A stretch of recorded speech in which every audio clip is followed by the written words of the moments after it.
Calon Wakil Presiden Gibran menyampaikan pembangunan infrastruktur di Kota Solo berdampak terhadap meningkatnya jumlah wisatawan.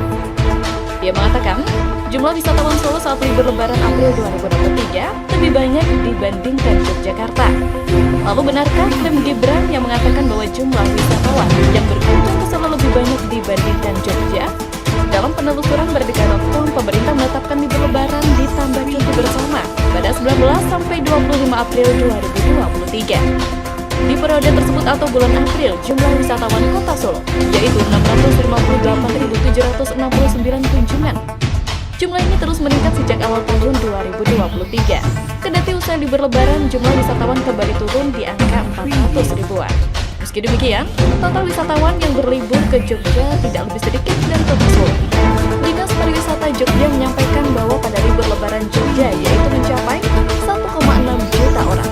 Meski demikian, jumlah wisatawan tersebut mengalami penurunan sebesar 7,2% dibanding momen libur Lebaran tahun 2022. Lalu bagaimana dengan jumlah wisatawan mancanegara? Wisatawan mancanegara yang datang ke Solo ternyata juga lebih sedikit dibandingkan jumlah wisatawan mancanegara yang datang ke Yogyakarta. Dirangkum dari data BPS dan Pemkab Solo, berikut perbandingan data wisatawan mancanegara Jogja dan Solo selama periode Januari sampai Juni 2023. Wisatawan mancanegara Jogja 2023 bulan Januari 3.883 kunjungan wisatawan mancanegara. Februari 4.849, Maret 5.017, April 5.552, Mei 8.160 dan Juni 11.188. Sedangkan wisatawan mancanegara Solo 2023 mulai dari Januari sampai Juni, paling tinggi hanya Juni, yakni 2.054 kunjungan wisatawan mancanegara. Dan itu sekaligus membuktikan bahwa Jogja memang jauh lebih tinggi dari Solo dalam hal kunjungan wisata. Bahkan, berdasarkan hasil survei Populix, Jogja menjadi kota favorit bagi masyarakat Indonesia saat liburan akhir tahun 2023. Populix merupakan perusahaan riset dan penyedia platform survei online yang menghubungkan individu pelaku UMKM, startup, perusahaan lokal maupun multinasional, hingga pelaku akademisi dari beragam industri dengan responden di seluruh Indonesia. Perusahaan ini menyediakan beberapa layanan yang dapat membantu proses riset dan survei dilakukan lebih cepat, mudah, serta terjangkau. Sebagaimana dilansir dari data Indonesia.id, Jogja menjadi destinasi pilihan sebagaimana disampaikan oleh 28,58% dari 2.568 responden. Sebanyak 19,86% responden memilih Bandung sebagai destinasi liburan akhir tahun ini. Kemudian, ada 14,76% responden yang berencana pergi ke Denpasar saat libur akhir tahun 2023. Ada pula 8,18% responden yang berencana liburan di Jakarta saat akhir tahun 2023. Lalu, sebanyak 3,82% responden menjadikan Surabaya sebagai kota favoritnya untuk liburan akhir tahun 2023. Sebanyak 3,08% responden memilih Semarang sebagai destinasi liburan akhir tahun 2023. Sementara 21,73% responden memilih kota lainnya sebagai tujuan wisata akhir tahun ini. Tidak ada kota Solo sebagai tujuan wisata liburan Natal dan Tahun Baru. Ini membuktikan bahwa Jogja lebih favorit untuk kunjungan wisatawan. Ini kelemahan Gibran, hanya menyuarakan data tidak valid untuk mengerek elektabilitas. Jadi buat Gibran, rakyat Indonesia bukannya melecehkan anak muda dan meremehkan mereka. Kami juga memiliki kader muda lainnya yang begitu kami hargai dan kami sayangi. Tetapi yang kami kutuk adalah jalur haram konstitusional yang dilakukan oleh pamanmu terhadap dirimu supaya dirimu bisa jadi calon wakil presiden.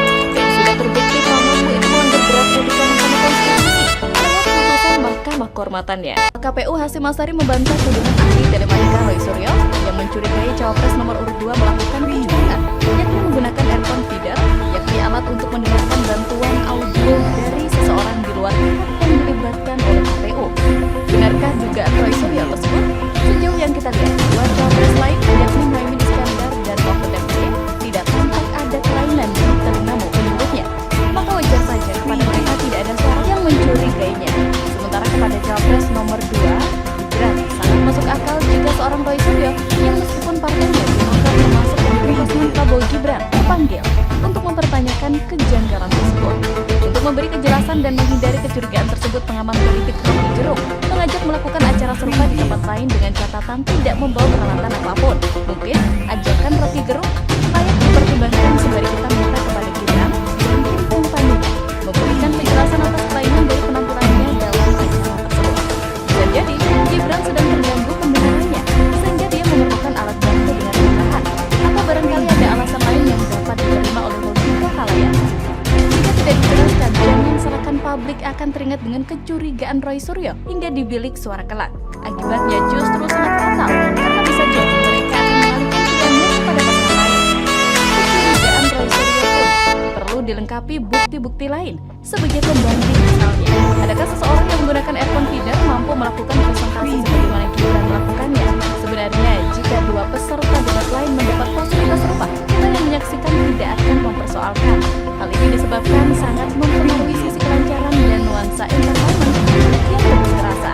Akan terkesan ada perlakuan istimewa jika KPU sengaja melakukan hal tersebut untuk menguntungkan sang putra mahkota. Mungkin saja ada permintaan khusus kepada KPU dari tim kampanye Prabowo Gibran.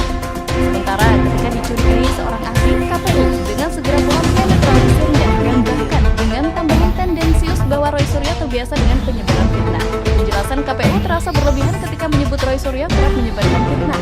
Jika kecurigaannya berdasarkan keilmuan yang dimilikinya, tentu kita memaklumi hal tersebut. Dan kewajiban KPU untuk memberikan kesamaan dalam pemberian fasilitas kepada seluruh peserta debat, dan bukan seperti yang terjadi seperti saat debat cawapres tersebut. Dan kemudian juga memperbaiki kalau ada yang belum baik, ya. Putri Wakil Presiden Ma'ruf Amin, Siti Nur Azizah Ma'ruf ikut dalam deklarasi kepada pasangan calon Presiden nomor urut 3 Ganjar dan Mahfud untuk Pilpres 2024. Sebab, menurut Wikipedia, sejak 2020 hingga sekarang Siti Nur Azizah masih tercatat sebagai wakil ketua Partai Demokrat yang dipimpin AHY sendiri mendukung Prabowo Gibran. Kebelotan dukungan Siti Nur Azizah tentu menarik. Dia menilai Ganjar Mahfud sangat layak untuk menjadi pemimpin Indonesia. Dukungan tersebut diberikan oleh organisasi yang mengatasnamakan diri Barisan Advokasi Keadilan Indonesia Ganjar Mahfud III. Di organisasi itu, Azizah merupakan Ketua Dewan Pembina Kami Bagi Gama 3 yang terdiri dari sarjana hukum dan advokat di seluruh Indonesia, menyatakan siap mendukung Bapak Ganjar Pranowo menjadi Presiden RI 2024 dan Bapak Profesor Mahfud MD menjadi Wakil Presiden RI 2024. Demikian bunyi teks deklarasi yang dibacakan di kawasan Mampang, Jakarta Selatan, Rabu 20 Desember. Dalam kesempatan itu, Azizah yang ikut menyampaikan sambutan mengajak masyarakat ikut mendukung Ganjar Mahfud. Menurut dia, paslon nomor urut 3 itu kapasitas dan integritas yang lengkap. Azizah menilai Ganjar dan Mahfud adalah tokoh yang membanggakan sebagai sesama sarjana hukum.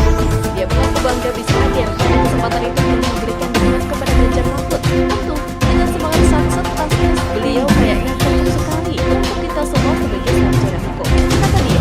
Ketika ditanya apakah dia sempat berdiskusi dengan ayahnya tentang dukungannya terhadap Ganjar Mahfud, Siti Nur Azizah menyatakan sang ayah yang menyampaikan beberapa pesan.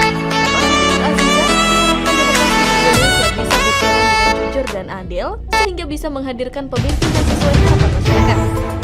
Kalau beliau kan Ma'ruf Amin sebagai negarawan, dia berharap demokrasi bisa berjalan dengan lancar dan baik dan juga secara jujur adil, katanya.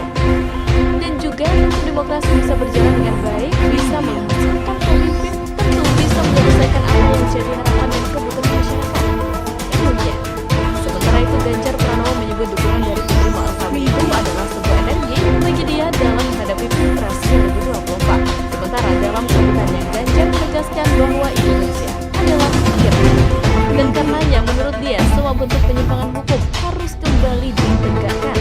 Capres nomor urut 3 Ganjar ditemani Ketua Umum Perindo Heri Tami Sudibjo menemui Pendeta Niko Jokerharjo Rabu 20 Desember 2023. Dia mengaku beberapa kali bertemu dengan Ma'ruf Amin serta mendapatkan nasihat mengenai persoalan bangsa. Dukungan Bu Azizah, terima kasih. Setelah sowan ke Kiai Haji Ma'ruf Amin dan mendapatkan banyak nasihat, ujarnya. Dan sekarang putrinya bersama kami. Kami sangat senang karena ini bagian dari energi kita. Apalagi beliau penting buat kami. Ganjar turut menyoroti kebebasan berpendapat yang menurut dia terus menuai sorotan baru-baru ini. Ganjar berpendapat kondisi tersebut menyerupai Orde Baru. Rasa-rasanya ingatan kita tidak hilang baru runtuh karena situasi kondisi seperti itu dan mahasiswa atau bergerak untuk siap melawan informasi itu. Saya rasa-rasanya indikator itu muncul kembali, kata Ganjar. Ganjar di kesempatan itu katanya meminta kepada Bank Hijama untuk membuka hotline pengaduan kepada masyarakat yang menerima ketidakadilan.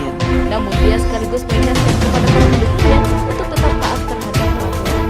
Ganjar adalah Ganjar yang bekerja tanpa membawa nama orang lain dalam setiap langkahnya.